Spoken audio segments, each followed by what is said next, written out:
Hi പിള്ളേരെ, ഞാൻ നിങ്ങളുടെ സ്വന്തം ഡോക്ടർ അമ്മു.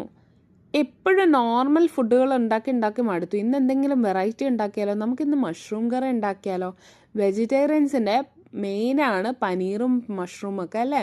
അപ്പോൾ നമുക്ക് അടിപൊളിയായിട്ട് ഒരു ഷെഫ് അല്ലെങ്കിൽ റെസ്റ്റോറൻറ്റ് സ്റ്റൈൽ തന്നെ ഉണ്ടാക്കി കളഞ്ഞാലോ? വളരെ എളുപ്പമാണ് കേട്ടോ.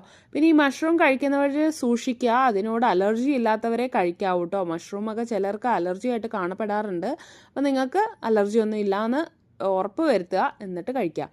ആൻഡ് മഷ്റൂം വൃത്തിയാക്കാൻ കുറച്ച് സമയം എടുക്കും കേട്ടോ. നല്ല ഹൈജീനിക് ആയിട്ട് തന്നെ നമുക്കത് കഴുകി എടുക്കേണ്ടിയിരിക്കുന്നു. കാരണം അതിൻ്റെ അടിവശത്തൊക്കെ കുറേ മണ്ണും പൊടിയും പോലെയൊക്കെ ഉണ്ടാവും കേട്ടോ. അപ്പോൾ മാക്സിമം പെട്ടെന്ന് തന്നെ നമുക്കത് ക്ലീൻ ചെയ്തെടുക്കണമെങ്കിൽ കുറച്ച് ഉപ്പും മഞ്ഞപ്പൊടിയും ഇട്ട് നന്നായിട്ട് ആ വെള്ളത്തിൽ കുതിർത്ത് വെച്ച് അതിൻ്റെ ഒരു തൊലി പോലെ സംഭവം ഉണ്ട്, അത് നമ്മൾ ഇളക്കി കളയുകയാണെങ്കിൽ അത്രയും നല്ലത്. ഇനിയിപ്പോൾ ഇളക്കാതെ വേണേലും യൂസ് ചെയ്യാം. ഞാനിവിടെ ഇളക്കിയിട്ടുണ്ട് കേട്ടോ, ഇല്ലെങ്കിൽ എനിക്ക് മനസ്സങ്ങ് മടിക്കും. അതുകൊണ്ട് ഞാൻ നന്നായിട്ട് വൃത്തിയാക്കി. പിന്നെ അതേപോലെ തന്നെ അതിൻ്റെ താഴെയുള്ള ഒരു ബ്രൗണിഷ് കളർ ഉണ്ടല്ലോ, അത് വേണേലും നമുക്ക് ഇളക്കി കളയാം. പക്ഷെ ഞാൻ അത് ഇളക്കിയില്ല കേട്ടോ. അതൊന്ന് ഇരുന്നോട്ടെ, അത്രയും കൂടി അങ്ങ് നഷ്ടപ്പെടുമല്ലോ അതിൻ്റെ പാർട്സൊക്കെ. അതുകൊണ്ട് ഞാൻ അത് കട്ട് ചെയ്തില്ല കേട്ടോ. എന്നിട്ട് ചെറുതായിട്ട് അരിഞ്ഞിങ്ങനെ വെച്ചു.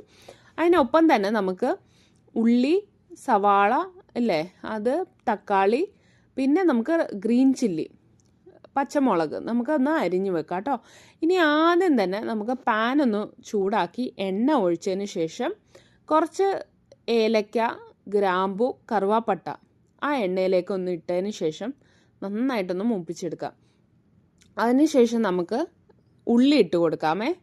ഉള്ളി ഇട്ട് ഒരു ബ്രൗണിഷ് കളർ ആകുമ്പോഴത്തേക്ക് നമുക്ക് കുറച്ചൊന്ന് സോൾട്ട് ഇട്ടതിന് ശേഷമാണ് ബ്രൗണിഷ് കളറായി കിട്ടുന്നത് കേട്ടോ. അപ്പം ബ്രൗണിഷായി കിട്ടുമ്പോൾ തന്നെ നമുക്ക് തക്കാളി ചേർത്ത് കൊടുക്കാവേ. അപ്പോൾ തക്കാളി നന്നായിട്ട് വഴറ്റിയെടുക്കാം. അതിൻ്റെ ആ ഒരു തോലൊക്കെ ഇങ്ങനെ വിട്ട് വരുന്നവരേക്കും വഴറ്റി കൊടുക്കുക കേട്ടോ. ഞാനിവിടെ ചെറുതായിട്ടൊന്ന് വെള്ളം ഒഴിച്ച് കൊടുത്തിട്ടുണ്ട്. അതെന്താണെന്ന് വെച്ചാൽ ഇവിടുത്തെ ഇച്ചിരി തീ കൂടുതലാണ് കേട്ടോ, ഫ്ലെയിം ഹൈ ആയതുകൊണ്ടാണ്. അപ്പോൾ ഞാൻ വെള്ളം പക്ഷെ ഒഴിക്കണ്ട, മാൻഡേറ്ററി അല്ല, നിങ്ങൾക്ക് വേണമെങ്കിൽ ഇട്ടാൽ മതി കേട്ടോ.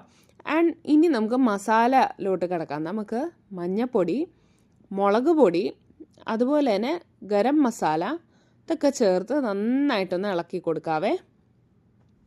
ഇനി കുരുമുളകും നിങ്ങളുടെ ആവശ്യാനുസരണം നിങ്ങൾക്ക് യൂസ് ചെയ്യാവുന്നതാണ്.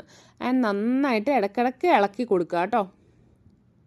അതിനുശേഷം നമുക്ക് കുറച്ച് യോഗേർട്ടില്ലേ, കേട് നന്നായിട്ട് നല്ല കട്ട തൈര് തന്നെ ഇട്ട് കൊടുക്കുക കേട്ടോ. എന്നിട്ട് അത് നന്നായിട്ട് മിക്സ് ചെയ്തതിന് ശേഷം കഴുകി വെച്ച മഷ്റൂം ഇടുക.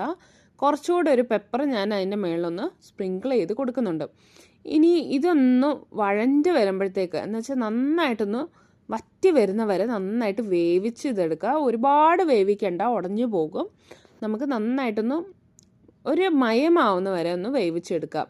നല്ല ടേസ്റ്റാണ് കേട്ടോ. ചപ്പാത്തിയുടെ കൂടെ, ചോറിൻ്റെ കൂടെ, ഇനിയിപ്പോൾ നിങ്ങൾക്ക് നെയ്ച്ചോറിൻ്റെ കൂടെ വേണമെങ്കിലും കഴിക്കാവുന്ന ഒരു വിഭവമാണ്. ആ തൈര് ചേർക്കുമ്പോൾ ഒന്ന് സൂക്ഷിച്ചാൽ മതി, കുറച്ച് കട്ട തൈര് തന്നെ കൊടുക്കണം. അപ്പം നല്ലൊരു ക്രീമി ടേസ്റ്റ് തന്നെ നിങ്ങൾക്ക് കിട്ടും കേട്ടോ. അപ്പോൾ എന്തായാലും ഈ ഒരു ഫുഡ് നിങ്ങൾ ട്രൈ ചെയ്യണം, കമൻറ്റിലൂടെ അറിയിക്കണം. സബ്സ്ക്രൈബ് ചെയ്യാൻ മറക്കരുത് കേട്ടോ. മറ്റൊരു വീഡിയോ ആയിട്ട് വരുന്നവരേക്കും ടാറ്റാ ബൈ ബൈ.